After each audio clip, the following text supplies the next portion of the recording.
Hey everybody, this is Dr. William Clark here. Glad to be with you for another episode. Wanted to spend some time with you talking about a topic that I think is important, something that I think touches all of us and hits home for all of us.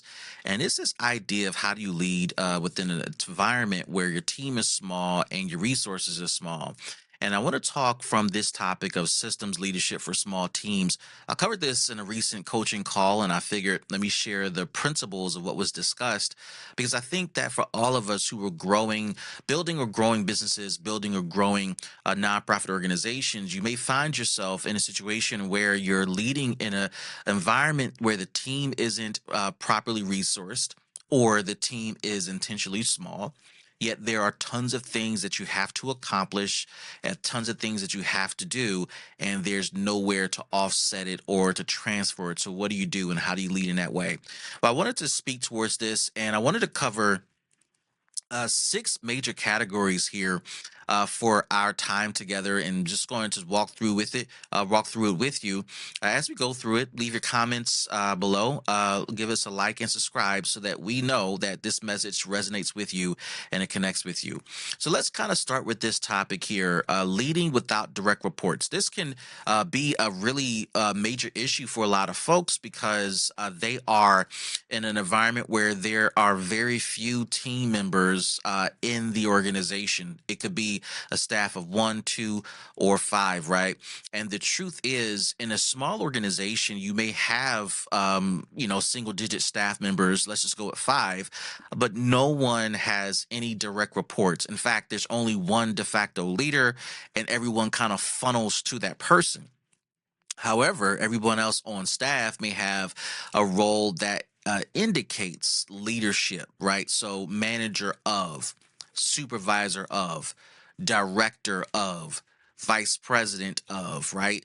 And those titles, it gives the impression that this person has these responsibilities and people to help them do it, but it doesn't necessarily mean that there are other people within the organization who are there specifically assigned to that other sub leader to do a thing.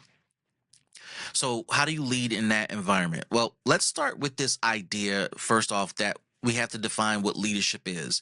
Leadership has nothing to do with other people, although this definition is going to include some of that.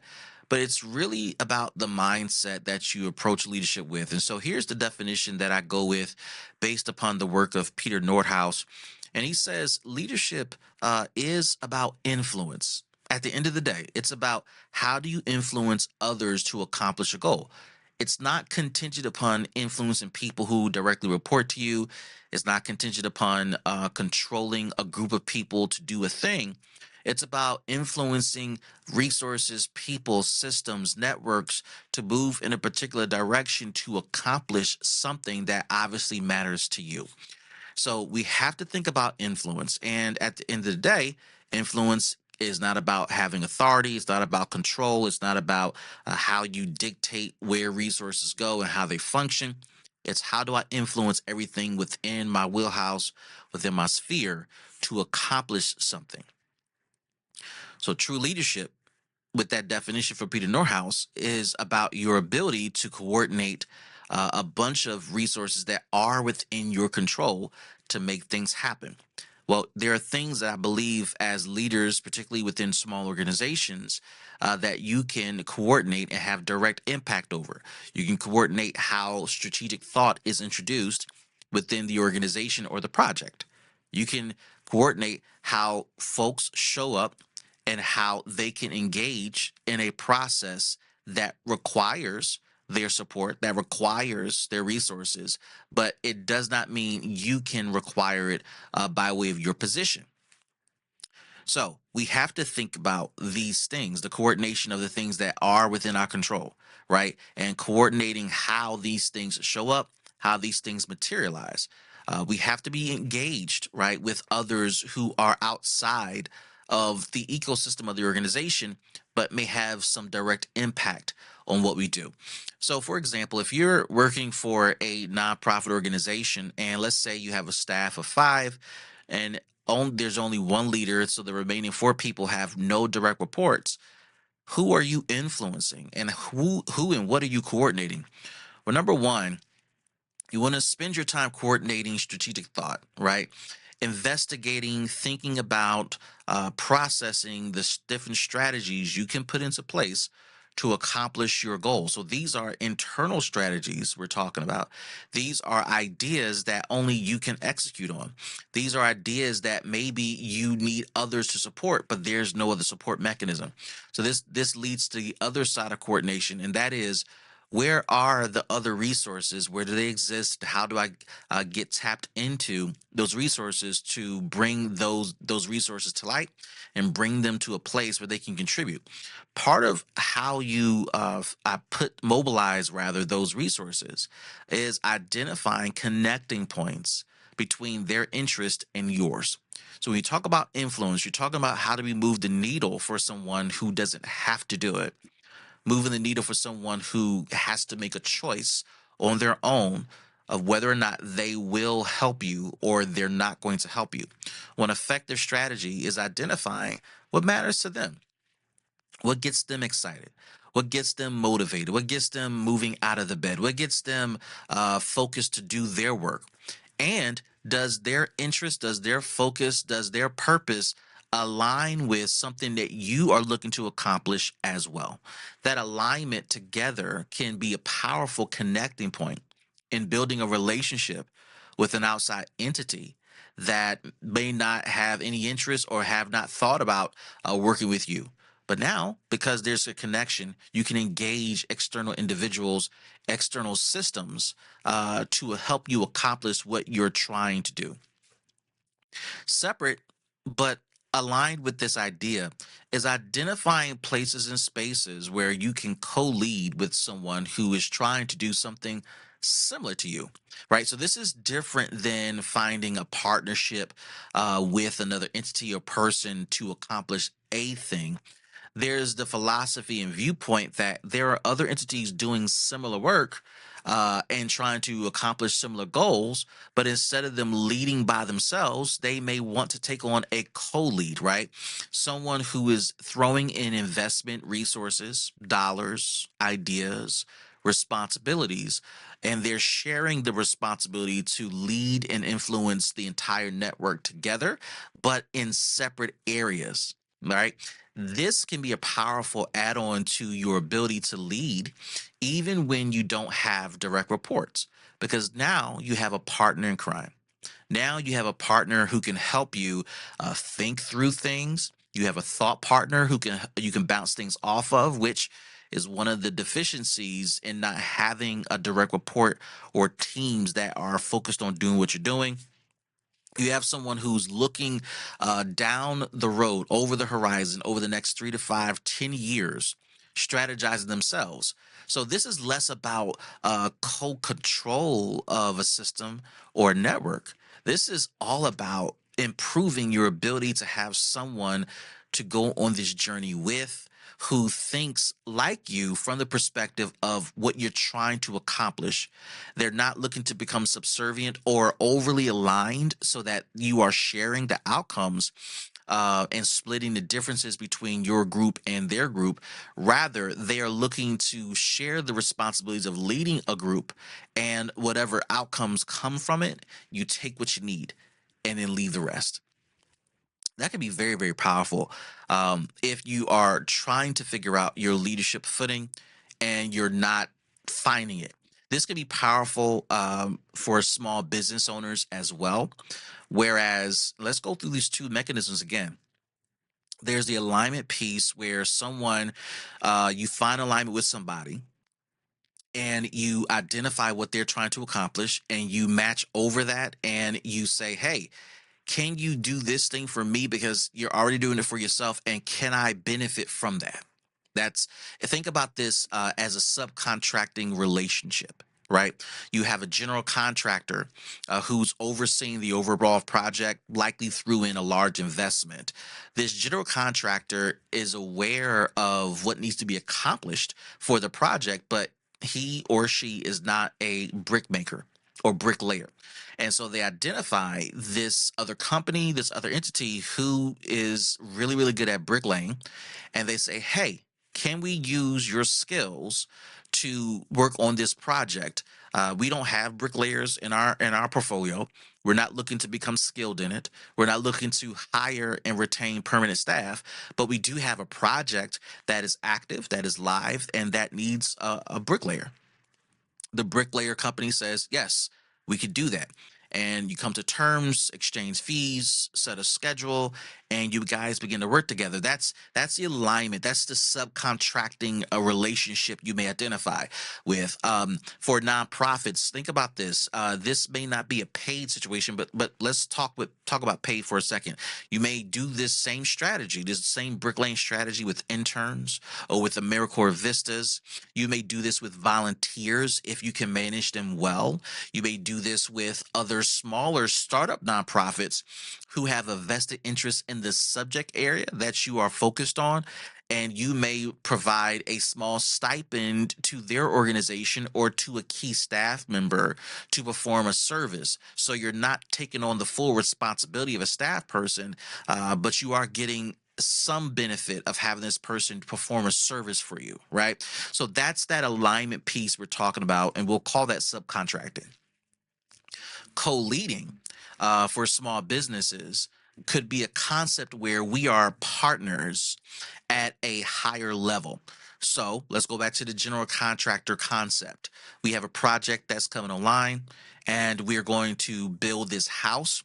I'm a GC, and you're a GC. I may offer you 20, 30, 40, 50% of this project where we can be co-GCs because we both know the work. We have similar goals, similar tastes, similar relationships. However, since I found the project, I'm inviting you to join me on the project. And I know that I could use a partner, a thought partner to strategize to navigate through this particular project. I may be overextended financially. I may be overextended time wise. I may be overextended in my interest in this particular neighborhood, but I know this project is a good one. So instead of taking on the full responsibility for whatever reason, I invited the GC to join in and to be part of this journey with me. And that person who is equally competent in this area agrees, right? And so because we agree, we now set terms, and let's call it a 60-40 split, right? Whereas I have 60, you have 40, and we divide up the responsibilities. There's no rhyme or reason behind why we are dividing responsibilities. There's no rhyme or reason behind why I have this part of the project and you have this part of the project, because we're just as good. And in fact, I've known of your work for quite some time. I've seen your work. I trust you. You trust me. We just divide it by whatever mechanism that we have. And so therefore we're co-leading, and we check in with each other on a regular basis, and we make sure we're hitting all our milestones. If one of us run into trouble, we call the other and we navigate through it together. It's more of a partnership. Similarly, in the nonprofit world, where there's a project to be accomplished, and you may invite someone to join in on this project via a grant application. Instead of taking a 100% of the dollars, you may say to nonprofit B, hey, I'm nonprofit A. Would you mind sharing 40% of the workload? Could you bring 40% of the resources, 40% of the staff, 40% of your thoughts, 40% of your strategy? I take the 60%. And if we get funded, we'll split it that way, and we will accomplish this particular body of work together. When you're leading in a small environment, what you're trying to accomplish is expanding your capacity outward because it doesn't exist inward. All right. You, as the lone resource or as the main resource, as the leader, there is something that you have to acknowledge about what you do well and where your gaps may be, whether it's a temporary gap or a long-term gap, in order for you to take advantage of a subcontracting relationship or take advantage of a partnership or strategic partnership. This leads me to like the closing thought for this section around leadership without direct reports. And it is this: you have to embrace self-leadership as a core responsibility of yourself. If leadership is about influence, then self leadership, let me just back up for a second. If leadership is about influence of others, to accomplish a goal, then self leadership is about influencing yourself to accomplish a goal. Whether you have a big team or a small team, you're going to have to master self leadership. You do this in three key areas. This is the work of Dr. Christopher Neck and Christopher Manns. You do this in three key areas cognitively, so cognitive strategies. You're thinking through your processing in your mind strategies, then behavioral strategies. You begin to execute on those strategies you think about. And as you begin to execute behaviorally, the third is finding enjoyment and joy and happiness on the journey. It's hard, it's difficult, it's challenging, but you can do this. And that's the whole point of this journey. So as you're leading without direct reports, start with leading yourself and then start to think about how you can partner with others in a equity partnership relationship or a subcontracting relationship to expand capacity, and think about your role as an influencer, not someone who's telling people what to do and wagging the finger, but bringing others along, braiding together resources to accomplish something that's significant, that's important, and that is essential for the success of the projects that you are working on. Now, maybe you're this person that says, I struggle with time management and I have a lot on my plate. I have a lot to do. There's always something kind of coming my way, and I don't know how I'm going to be able to swing it and make it happen. Well, let's talk about this a little bit. One of the things that I find interesting, and I do want to share this particular analogy, is that folks feel like there's a lot on their plate, as I mentioned before. And during this coaching session, I made this comment. I said to this person, "You're absolutely right, but I think you're wrong in saying that there's a lot on your plate. In fact, I think you have a buffet in front of you and you don't have a plate because the buffet is your plate, right? This describes nonprofits for sure and small businesses as well, where there's just a lot on your plate or a lot at the buffet, and you simply bring a chair to the buffet area and your fork and knife and your bib and you're eating from the buffet. And what's funny about the buffet is the cooks who are your colleagues, if you have any customers, outside forces, maybe your board opportunity, they are coming out of the kitchen with a pan full of an item that you haven't even finished eating yet, right? So they're refreshing whatever you have eaten, meaning that your buffet section remains topped off. This is what it feels like. And it's overwhelming if you feel like you have to clear this buffet before the end of the day, before the end of the week, before the end of the month. That's challenging, right? So that's why I'm not going to go with the analogy that you have a lot on your plate. You have a buffet in front of you, and time is not on your side, right? Time is staring you in the face. By the time you start to get through some things, it's already the end of the week. By the time you look up and take a breath, it's already end of the month. By the time you get back from lunch, it's already the end of the quarter. And by the time you take your sip of coffee, it's Christmas time, it's the new year, and it starts all over again. It is a cycle that, if you're part of these small environments, you know exactly what that feels like. So let's talk a little bit about how to navigate time management. This idea of feeling like you don't have enough time comes from the fact that you may feel everything is urgent or what's presented to you is urgent. Like, no matter what, everything it is emergency, hair on fire, fire alarm type deal. And the problem with this is that if everything indeed is urgent, that means nothing gets viewed from the perspective of how do we prioritize what we're going to accomplish today, this week, this month, this quarter, this year. It becomes hard. So now you're like an octopus working on 20 different things at the same time. People are bringing new things to you, and somehow you need to magically grow another arm or tentacle to handle this new thing. So you have no priorities, everything is urgent, and time is getting away from you. One of the solutions that you can use to reclaim control is to enact block scheduling in your life. This is when your work schedule is blocked off in multi-hour chunks or half-day chunks or days of the week chunks or weekly chunks. So, for example, if you know that there are repetitive tasks, and like just take my business for example, where we send out proposals, we're constantly making offers to customers, potential customers, and we're making it known that we would love to work with them. It's part of our marketing approach. With that work, it can become time consuming and tedious. It can become overwhelming. And so, in order to accomplish that, we set aside specific days of the week to exclusively and only do sales. Now, this works if you are a small team, if you're a team of one or a team of two, and somebody has that as a responsibility in something else. Block scheduling says every Monday, Wednesday, and Friday, we're engaging in our marketing efforts and we are getting out offers.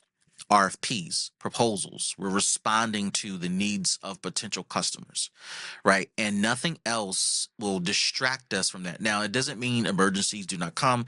It does not mean that things do not pop up because they certainly do. But what it says is that we've dedicated these 3 days to do this because we want to remain in the flow. We want to remain super focused on accomplishing what we are setting out to accomplish relative to this topic. And it's true for any other thing. If we're working on a work product for a client, and we're doing their strategic plan. And they are a newly onboarded client, and we have 3 to 4 months to accomplish this.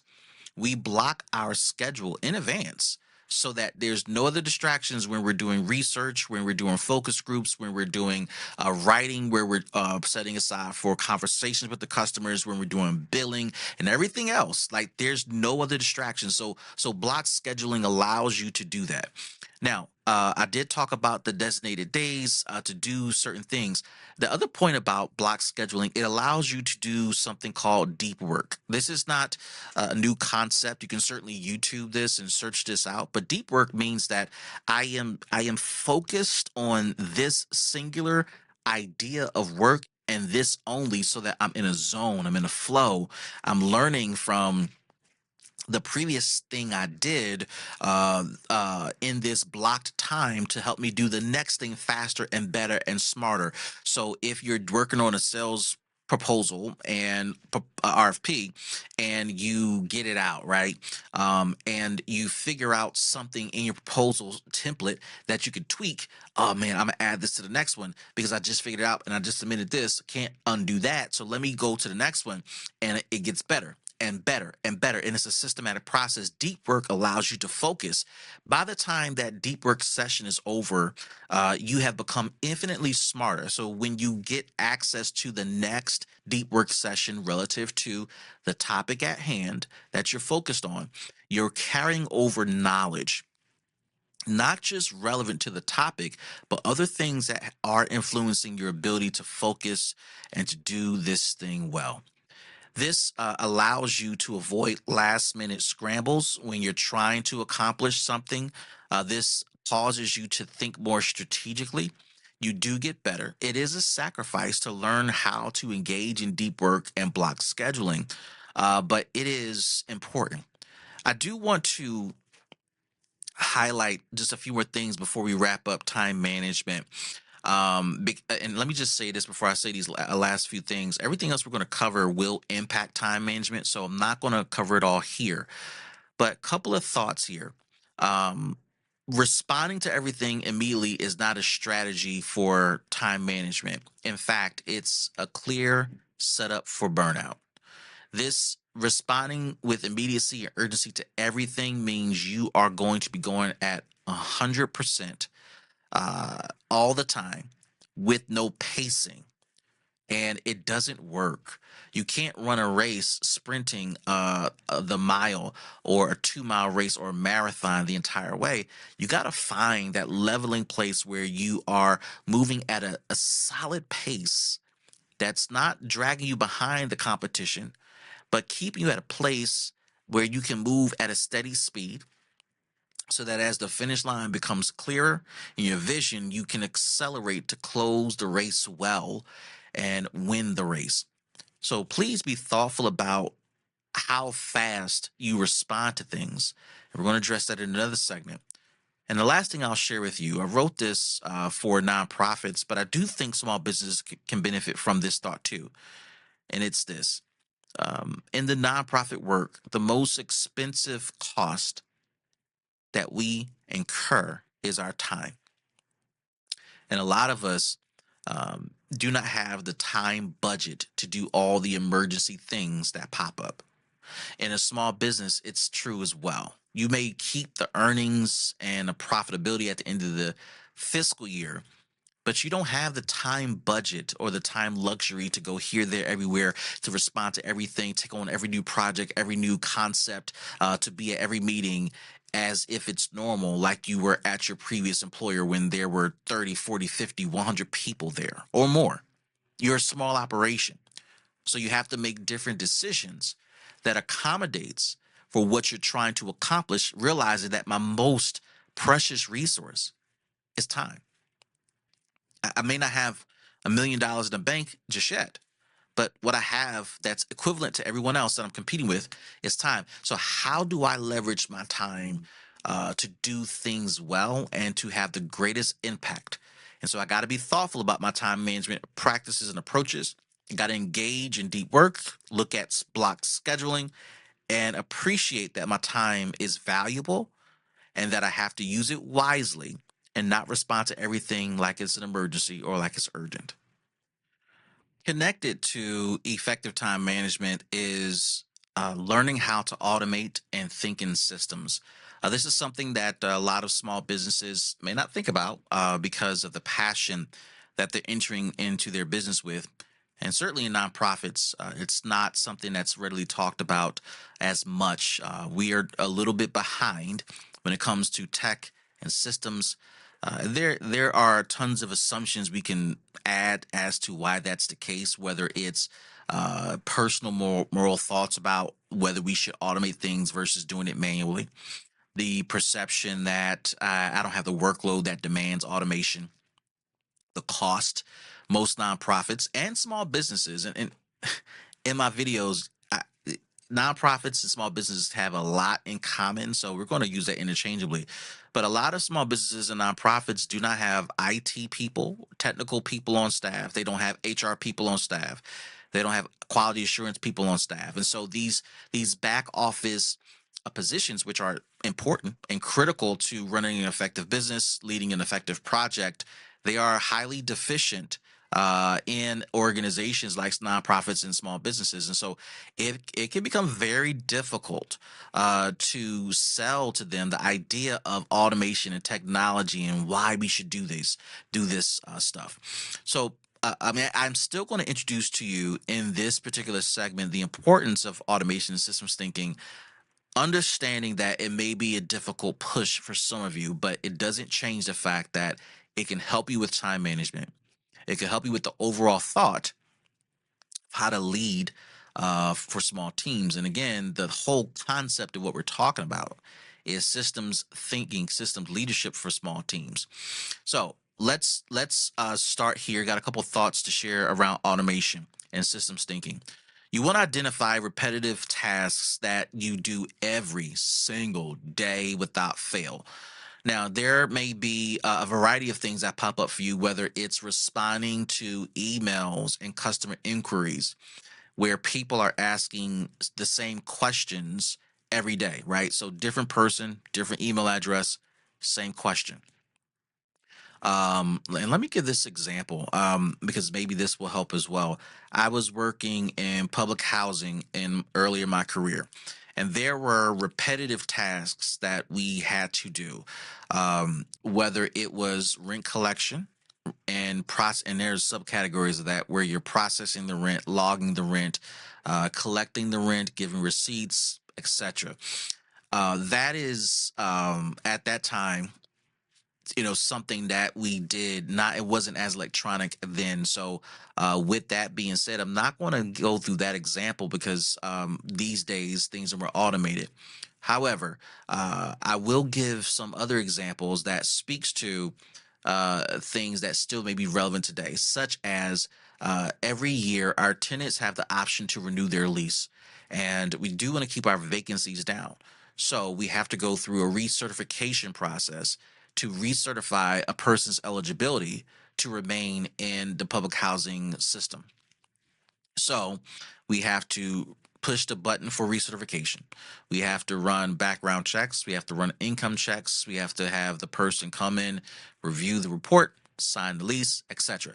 I'm going to make an assumption that a lot of that stuff could be done from a mobile device and folks don't have to come to the office. However, we do have to look into the system and initiate the process, right?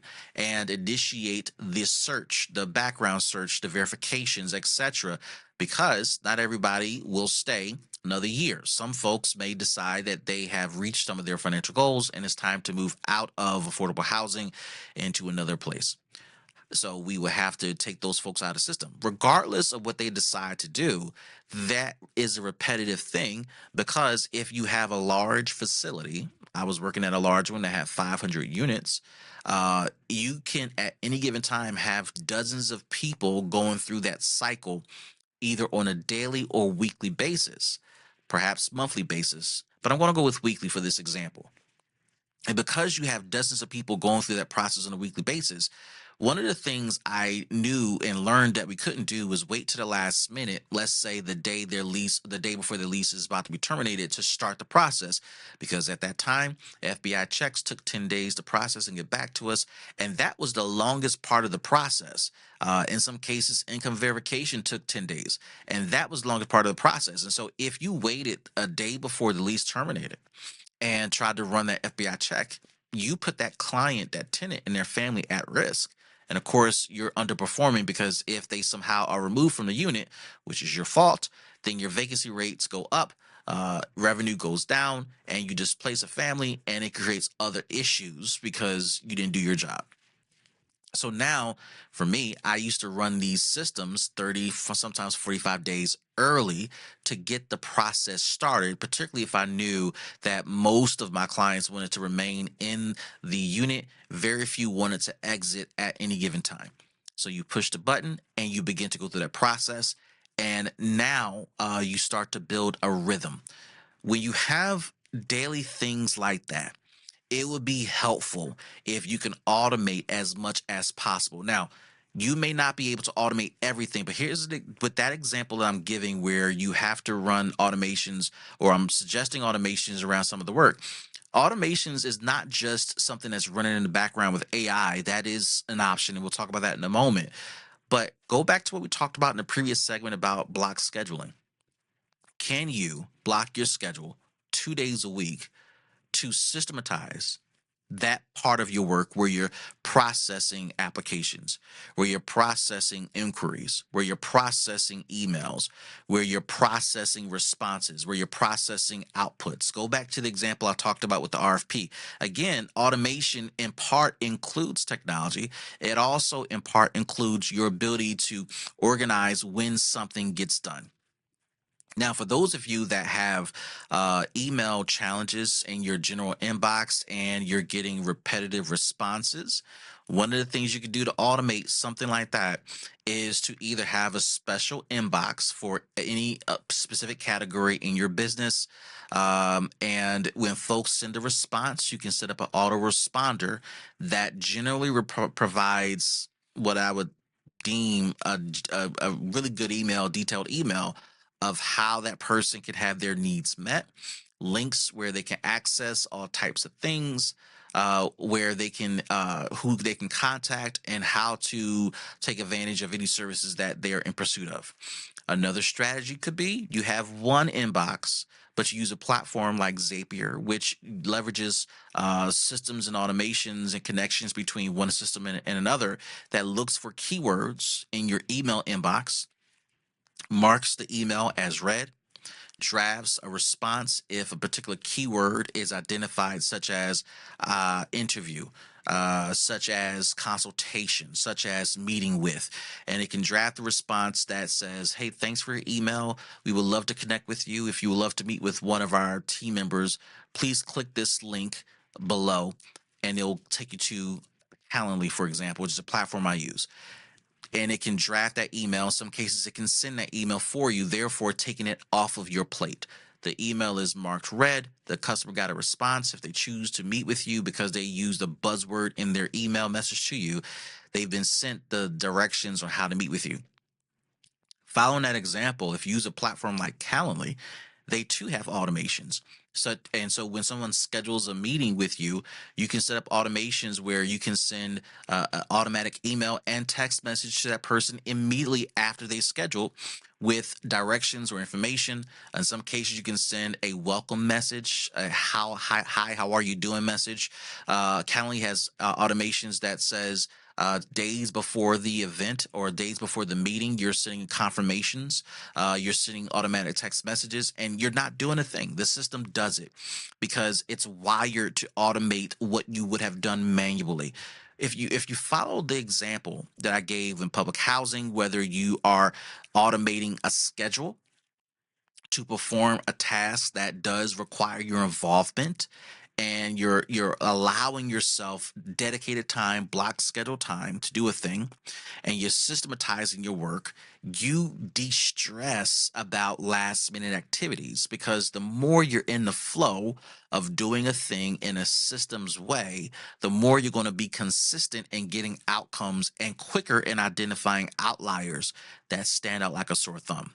Similarly, on the email side and the calendar scheduling side, when you have automated systems that are performing tasks for you that would normally require you to write the same email over and over again, or at best, paste the same email and hit the send button. But now there's an automation that does this for you.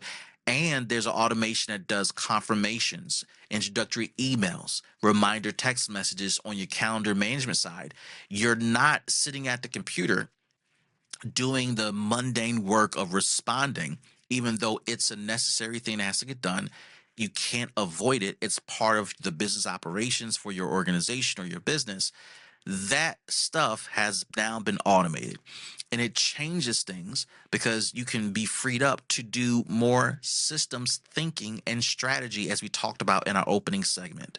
You can spend more time strategizing about what's coming next and how to improve systems and networks and relationships and outcomes, because the basics of what you need to get done is now automated. It is a powerful thing that you can turn on in your business. Something else that I have been working on is our system called Impact Bud. It is a system that allows you to interface with a smart AI agent and to get responses that you need. We have Impact Bud embedded on our website at elipatrick.com. You scroll down, you can have a conversation with Impact Bud, and in essence, get a free consultation on anything related to nonprofits, from strategy, fundraising, grant writing, leadership development. Type it in. There's a response that we've prepared for you to help you think about solutions that can help your organization or even help you specifically. These days, with that particular system available, do you still need to schedule a free consultation with me or my team members? Or you can interact with Impact Bud and get just as good of advice automatic, because it's fed information that I have taught over the years, books I've written, uh, articles I've published.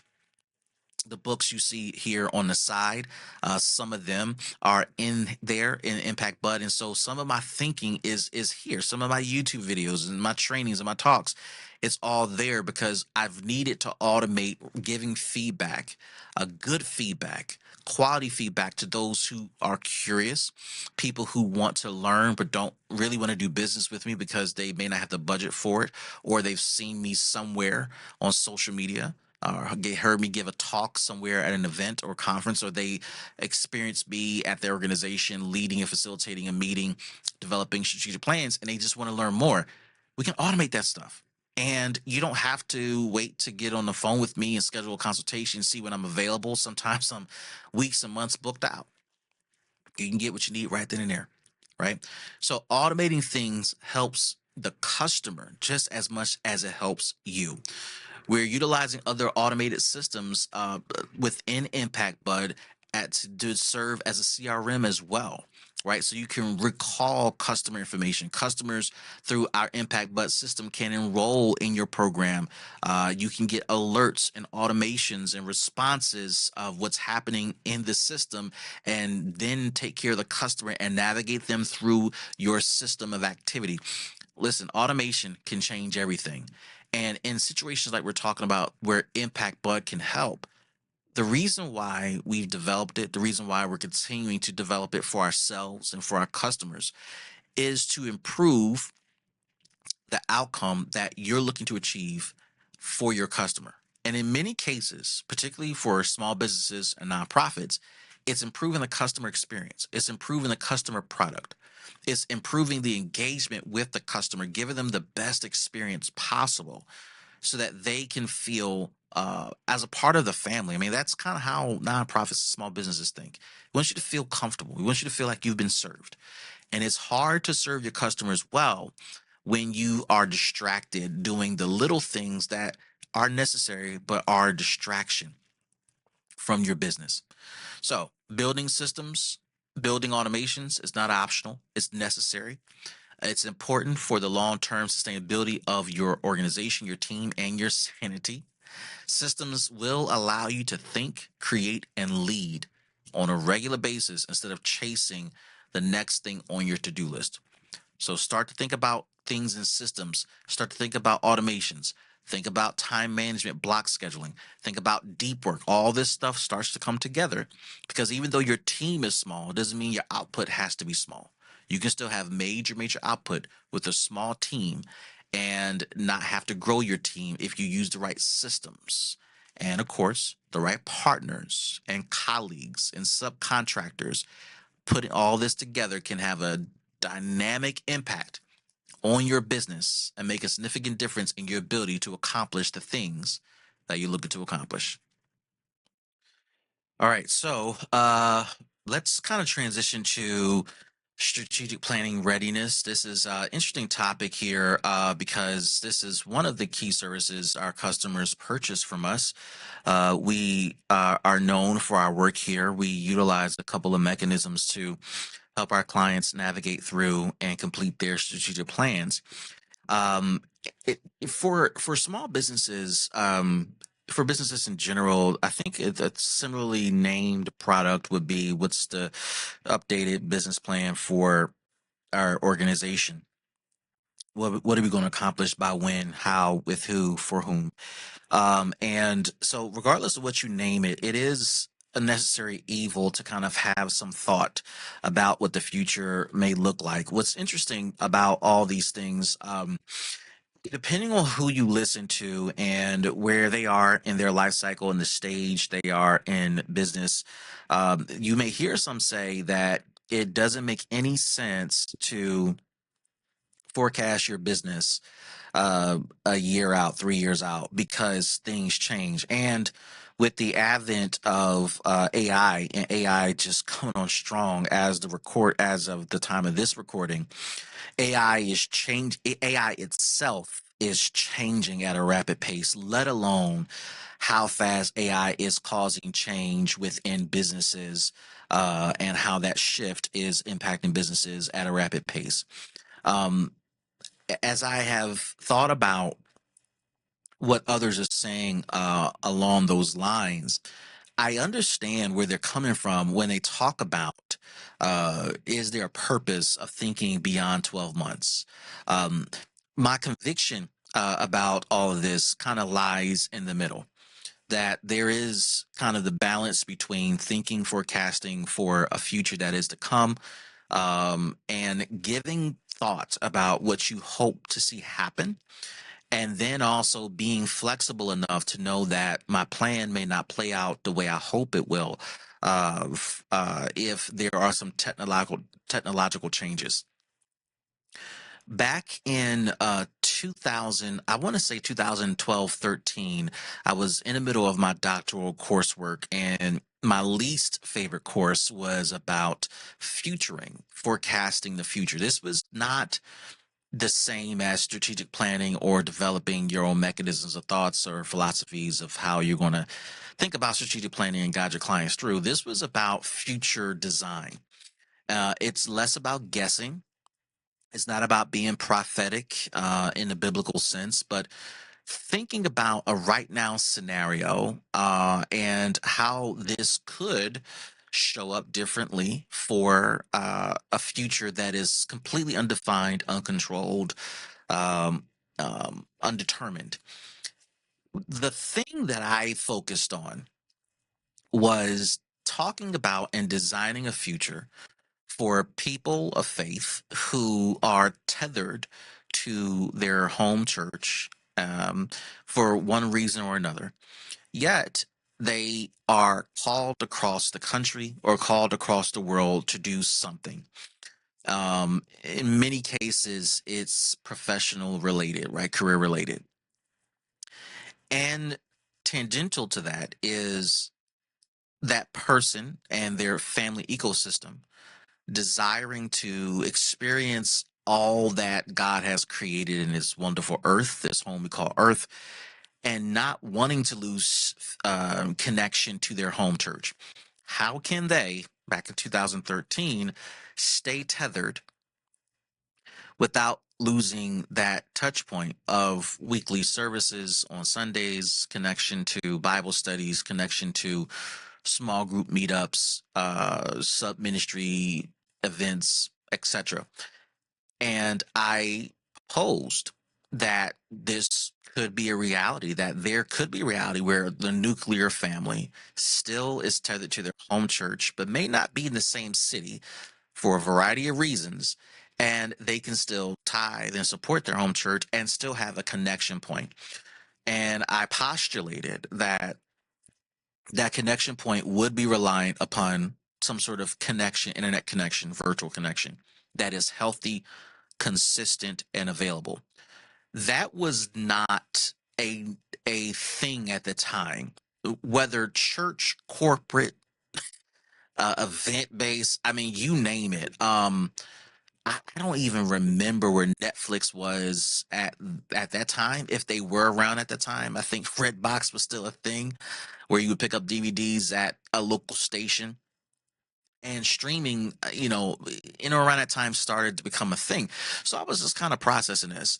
Um, what brought that futuring concept back to mind for me wasn't the growth, the explosive growth of Netflix, Facebook, Instagram Live, YouTube Live.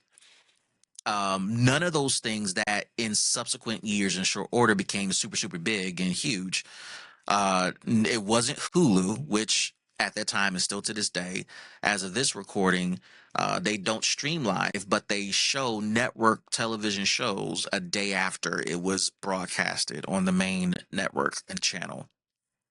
That's not what brought it back to my mind. What brought that forecasting scenario back to my mind was when COVID-19 hit our world. And I immediately thought about what I wrote at that time, that there is something that disconnects the nuclear family from their home church, home place of worship. And yet, regardless of what causes or what will cause that distance, that family still wants to be connected to their home church. Lo and behold, all of us around the globe, here, certainly in the US, we were disconnected from our places of worship physically, but the churches, the nonprofits, the small businesses, the businesses at large, operations that were able to turn on or turn up some of their virtual connection points to their customers or events, etc., services were able to not only survive but thrive. In the music world, a thing called verses became a thing where two artists in the same genre would play their best hits, sometimes perform their best hits in their own facility, their own home, their own studio, and it was streamed, the comparison. So people were getting entertained. Um, Basketball had the NBA bubble. People were getting entertained from that. Churches that didn't have bandwidth to handle traffic saw traffic spike for that period of time. And I thought about what that meant. That 10-year, almost 8 to 10-year old I hate to call it a prophetic view, but you get the sense, right? What I'm saying, that it was 8 to 10 years old of forecasting something that didn't take into account that there was going to be a global pandemic that would rock our world, that would change, how we normalized a lot of things. I say that to say strategy and strategic thinking, strategic planning is a both and, where you're looking at the future of what you expect, hope, and plan to accomplish with the following subsequent steps. And there's a flexibility to adjust to the right now moments that may derail the details of your plan, but bring you closer to the overarching goal of what you're trying to accomplish. I've learned this dealing with our customers and serving our customers.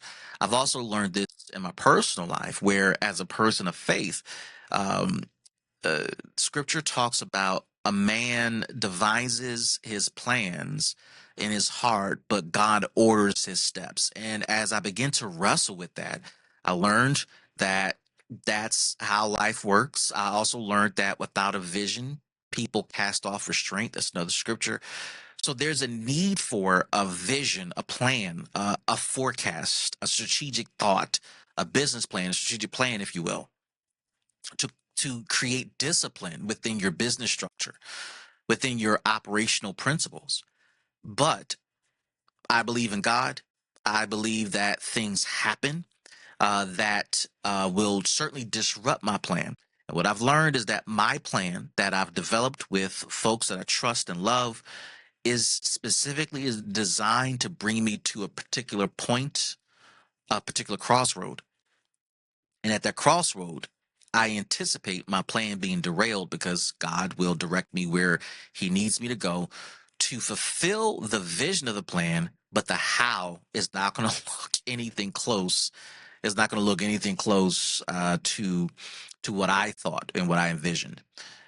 In business, nonprofits, small businesses, I want to challenge you to do both and to allow yourself to go through the rigor of strategic planning, because you do want to have some sort of plan, some sort of structure, some sort of discipline that guides the activities of your organization, so that you know what you're saying yes to and you know what you're saying no to. You know what you're putting in place as an infrastructure guide for you, the team, your stakeholders, your board, yourself, etc. And you're also flexible enough to know that stuff will happen, stuff will hit the fan, and I got to be flexible enough to know that I got to solve this issue and I'm going to have to deviate from my plan. However, how is this issue, this emergent issue, going to help me accomplish the goal that I've set for our team, our organization within our strategic plan? Strategic plans are important, particularly when you're going through transitions in your business, when you're scaling up or down. It's a good time to engage in a plan. There are resources, particularly for nonprofits. If you look at your local community foundation, you may find that there may be some nonprofit support dollars to help cover the cost of bringing in a consultant to help you create your next strategic plan. So don't be shy about looking up those resources and pursuing that. Remember that a strategic plan is not just a document, but it's a blueprint, a roadmap for what you're looking to accomplish. And it's not just about forecasting a vision of the future, but it's an exploration of how you can create and build capacity, build systems, and become sustainable.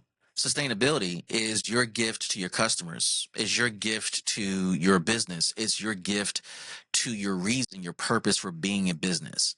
So embrace sustainability and embrace how strategic planning helps you become and remain sustainable.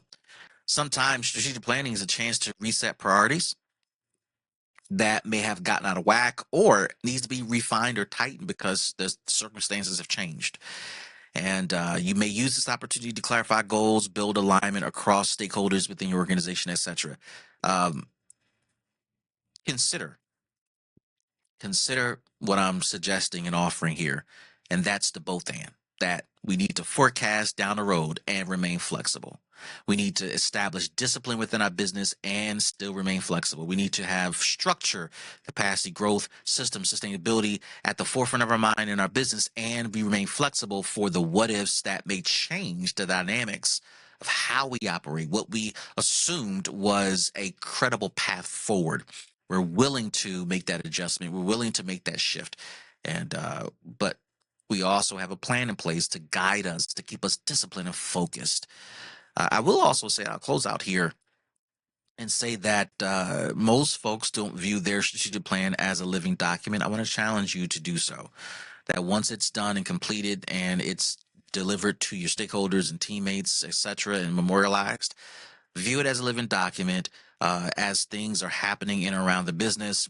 Update it so that you can take into account the new things that are happening so that the plan can be updated and it can remain a guiding light, a guiding map. All right, so we're still in the thick of it, talking about systems leadership for small teams, and part of this journey is figuring out how do you build, expand capacity, particularly if you don't have the budget or if you don't have the resources to make that a reality for your organization, and you don't have the ability to add teams. So, what are the things you want to consider doing is expanding your exposure so that you can speak more and have greater influence. And you got to get out there, have conversations, let people hear your voice. Because as we talked about in segment one here, having partners and subcontractors be a part of what you, part of your portfolio and part of your delivery mechanism empowers you and enables you to do more. And typically, if you structure it right, it's not a new cost that you incur, but it's a cost of adding new business that still doesn't take away from your bottom line. So let's talk a little bit about the power of public speaking and influence. If you are looking to build a network and build relationships that are going to lead to sustainability, capacity expansion, systems development. Consider speaking in community forums, classrooms, neighborhood meetings, etc. Also consider speaking where groups of like-minded, like operationally functional businesses are meeting and present their talk there. So if you're in a particular business segment where everybody is in construction, everybody's in manufacturing, everybody is in retail sales, everybody is in wholesaling or whatever the case may be, are you part of any of those subgroups within your business industry that meets up, that has happy hours, that meets over Zoom, that does lunch and learns, that does all types of meetups? Are you attending those, number one, to improve your business and to learn from others? And then secondly, when you're in those sessions, are you presenting? Is there a platform for anyone to present on a topic? And if so, are you raising your hand to say, hey, I would love to present and talk and not only share what I know, but also share an opportunity for people to connect with me and to do business with me? If you're in a nonprofit space, those opportunities exist as well for you to raise your hand and to present. To be a visible person, a loud voice on behalf of the customers that you likely share in common with some of your colleagues, but also allow voice for solutions that your colleagues can start to think about implementing. If you have a fear of people taking what you are talking about and implement it in your business because they're going to quote steal what you have, I want to challenge you to work through that because a lot of folks, you might be surprised, have similar ideas that you have, but sometimes don't know how to implement it, don't know if it's best practice, don't know the first way to go, or they've probably been doing it and they haven't said anything just like you. And so don't worry about people stealing ideas. In fact, the more you're able to give away for free, the more you're able to share and educate and share resources with your community, the more you will build trust in your community where people will look at you as a trusted resource, an advisor, someone that is a friend, a colleague, someone that isn't stingy, a person that is freely giving of information is viewed as a contributor, a value add to the community. And trust me when I tell you, the more you give away, the more you actually are learning, because the people who learn the most are the teachers, and the teachers that teach are also not only releasing information, they're creating space for new information, they're creating space for discovery and innovation. I want to challenge you. Share more, not just for the sake of public speaking, gaining influence, building teams, building networks, building relationships, but speak more, share more, so you can build more capacity within your reservoir to learn and to innovate in your business. Similarly, as a thought, don't view influence in public speaking as a connection to spotlight. I think it naturally comes, but if you're in pursuit of that, I think it takes away from the spirit of what I'm sharing. But think about public speaking. Think about influence as a way to move people towards alignment that is in pursuit of something that matters. And again, I'm all about customers. I'm all about serving our customers well, meeting their needs, creating retention between you and your customer, or some may call it stickiness between you and your customer, so that they view you as the solution, the connection point, the rationale behind staying connected to what you have to offer to achieve the goals that they are in pursuit of. It is important to acknowledge that great leaders know how to communicate. They're not in pursuit of this perfectionist approach or this polished presentation of self in a communicating environment, a communicative environment such as a keynote, etc. But it's about just ongoing, consistent, clear messaging about a thought that is constantly funneling from this wide lens to a very tight perspective that everybody who's listening can agree to and say, yeah, you're talking about it right. You're hitting the right notes. Yes, I can dig it. I see it. I agree with you. I didn't think about it that way. And the whole idea of this is to leverage your talks and what you have to share as a form of deep work. We covered this in I think segment two, right? Yeah, segment two.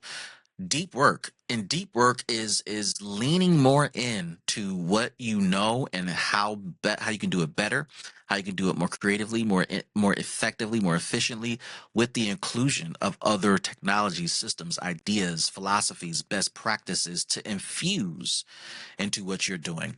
This is so critical, right? This is so important as we think about the power of creating influence, the power of leading when we have small teams and no teams, and to do it in a systematic way.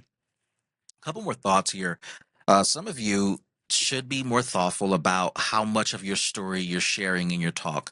I think some of us don't share enough of our story in our talks. Some of us are shy or bashful, insecure about our story. Some of us don't want us to be the focal point.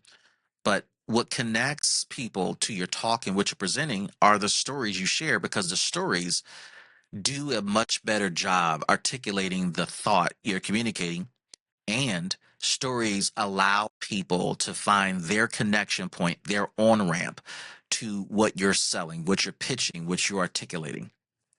People may hear your story and may connect with one particular point of your story and say, oh, I remember that feeling. I remember that thought. I remember when I went through something similar. And what seemed to be an unrelated, unnecessary talk from you now becomes a talk that people start to latch onto. What seems to be complicated about your talk now is simple because the story connects to them. It's not about drawing people in, because that can give the impression of how to draw people in, but there's a formula to it. Rather, the story is the selling point. The story is the on ramp, and there's multiple stories connected to this. Throughout this particular conversation, I've told several stories. I gave several scenarios that hopefully connects you to what I'm selling, what I'm teaching, what I'm preaching here, what I'm offering in this video series, and it's designed to have you find your on ramp, your connection point to the overall concept of systems leadership for if you have a small team, and how do you strategically navigate from your current state of feeling overwhelmed and your fear and insecurities to leading with confidence and building your leadership chops. So embrace your story, your stories, embrace the scenarios that stood out in your mind that were transformative for you, were likely transformative for someone else who is going through something similar to what you have gone through, or who has gone through something but may not have had the outcome that you've had who's gone through something similar but may not have had the outcome that you had. They took a different path and they're looking to get back on track. Your story is a key. Now, I'm going to close this by just reminding you that every moment to speak in public, and public is a broad statement, but public as defined in this conversation, with others who are knowledgeable and share interests that you share, community groups, affinity groups, industry groups, etc. Speaking in those public forums is a chance to influence hearts and minds. And that is such a powerful path to be on, particularly if you're looking to build capacity outside of your organization that ultimately benefits your organization. It's a hearts and minds campaign. It's a campaign to bridge gaps. It's a campaign to create connections and relationships that currently don't exist or have not been developed or that are underdeveloped or that have been framed. Use this opportunity to systematically build a connection with the hearts and minds of your audience. Do it often, do it consistently. Measure yourself. Be purposeful, be intentional about what you're communicating. And the consistency with which you're doing this over and over and over again. Some groups will have similar faces and people will start to find their connection to you. Some will connect with you off the bat where I like this guy. I like her. I like him. I like what they are doing. I like what they're about. I want to have a coffee with them to learn more. And then for those of you who are shy about this, for those of you who are unsure about this, for those of you who struggle with this, the practice of this activity allows you to get better and better at public communication, which has a direct influence and direct impact on your ability to lead. So embrace public speaking, view it as a mechanism to influence, and watch how the connection with others begins to strengthen. All right, y'all, we've made it to our last segment here. We're going to be talking about self leadership and the trajectory on your career and how this impacts your ability to think as a systems leader, particularly if you have a small team. Now, I want to kind of talk about just a couple of key components of self leadership to help you frame this for you. And let me just say this before I talk about self leadership. I want to acknowledge that many of you have had maybe a windy career that has led you to where you are now. And that career you may feel has been all over the place, possibly scattershot. For me, I want to encourage you and to let you know that those things that you went through, your career, your path, and how you got here has led you to this place where you are leading some heart-centered work, perhaps in a nonprofit space, or you struck out on your own to build your own small business, and you're qualified. I want you to hear that and receive that. You're qualified. The things that you've learned throughout your career and your journey have prepared you and educated you to get to this point.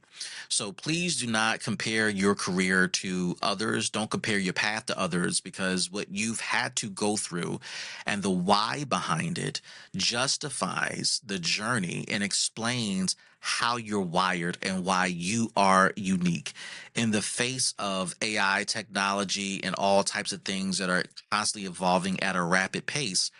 What's interesting about this season of humanity, in this year of humanity in the face of AI, is this hyper acknowledgement and awareness that despite all the advancement, what's interesting is that the human experience is still going to be a premium. Even with advances in speed, efficiency, and technology, you are unique. You are a premium. You're the reason why people do business with your organization, with your nonprofit, with your small business. It's you. It's what you've been through.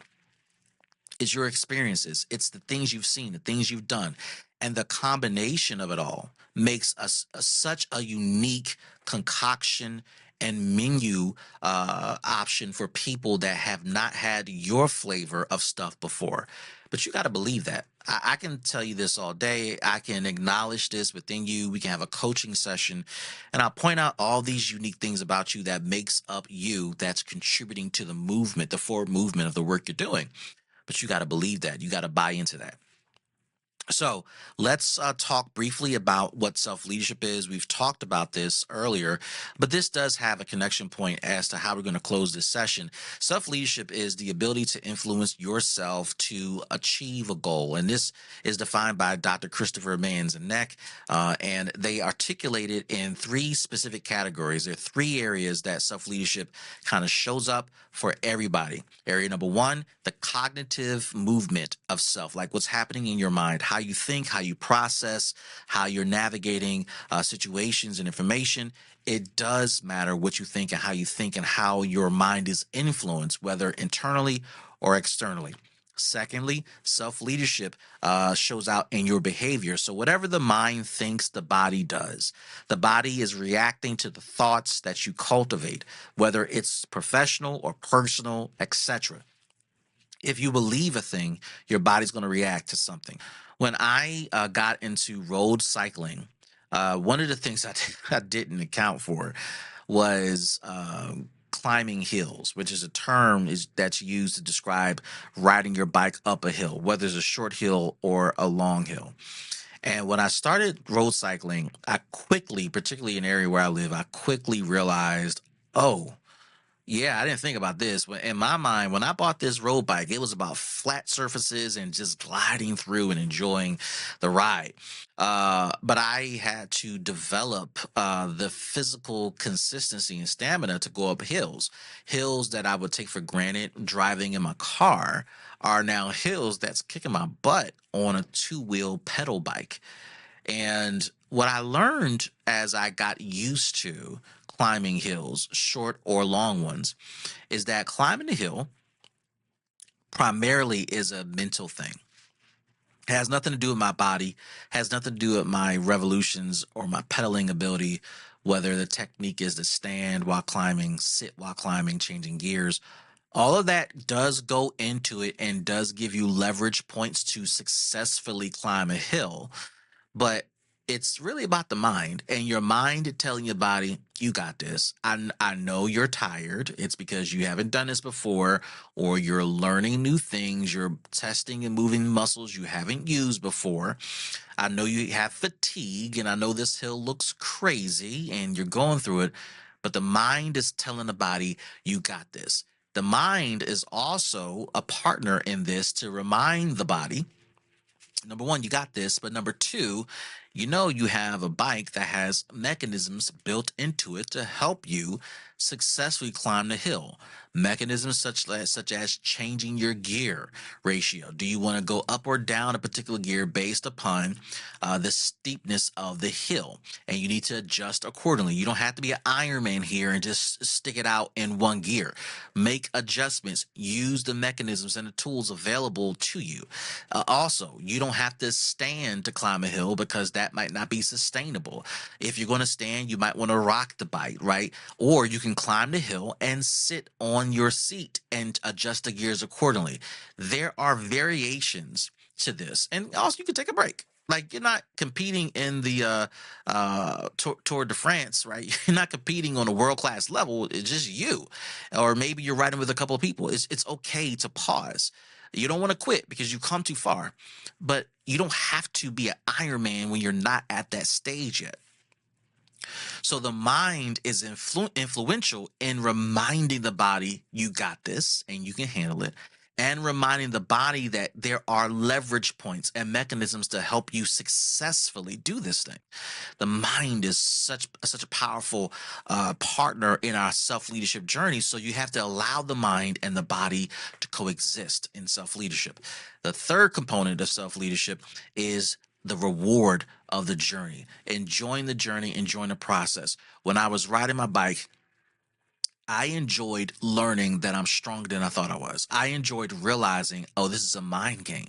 I enjoyed coming across a hill that I was intimidated by, that I'm no longer intimidated by, because I've sculpted out, I've planned out the route. I know the route. There were times where I knew I was going to bike a particular route later in the day, but I was driving that route in my car to get to a destination.